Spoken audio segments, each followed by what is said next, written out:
My final question to you, Dr. Tharoor, is one which is on a topic that is close to your heart. You've followed his journey. You've supported him since his young days. I'm talking about Sanju Samson. Yes. You've been there by his side in his tough days. Now, and you've backed him. When he was not scoring, you said that he has the talent. Now he has come good, and at the biggest stage, he's won India a World Cup. So, your thoughts on his performance, and how do you look at his journey? Tremendous pride. I actually met him when he was 14. He was a young club cricketer, small chap, and a big smile, already quite muscular, though he was slender to look at, and tremendous talent. He was already both wicket-keeping and batting, so I slightly patronizingly told him he would be the next Dhoni. Years later, when I recall that remark, my friend Gautam Gambhir said, no, he doesn't have to be the next Dhoni, he will be the one and only Sanju Samson. And that's exactly what he's turned out to be. He's been a terrific success.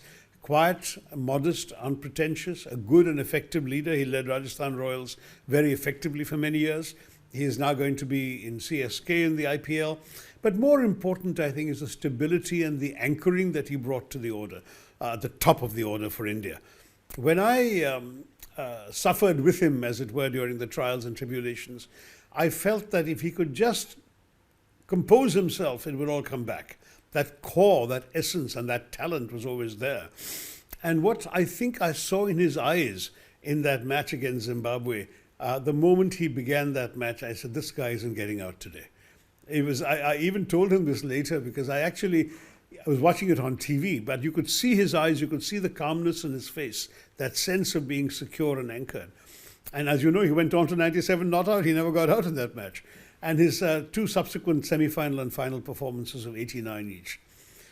In both cases, he lost his wicket in a selfless action. If when he got to 89, he said, let me just graft for the next 11 runs, hit the ball around the ground, run the singles, maybe a 4. But he went for the big shots because the team, he felt, needed quick runs. And that's Sanju. He's selfless, he's talented, he's dedicated. And, he's had the knocks. He's really had a lot of bad luck too. I remember he scored a century in an ODI and got dropped after that. The next match after that we played in the ODI, he was not on the team, and his last innings had been a century against South Africa or somewhere. So this is a guy who's had to take a fair bit of unfairness.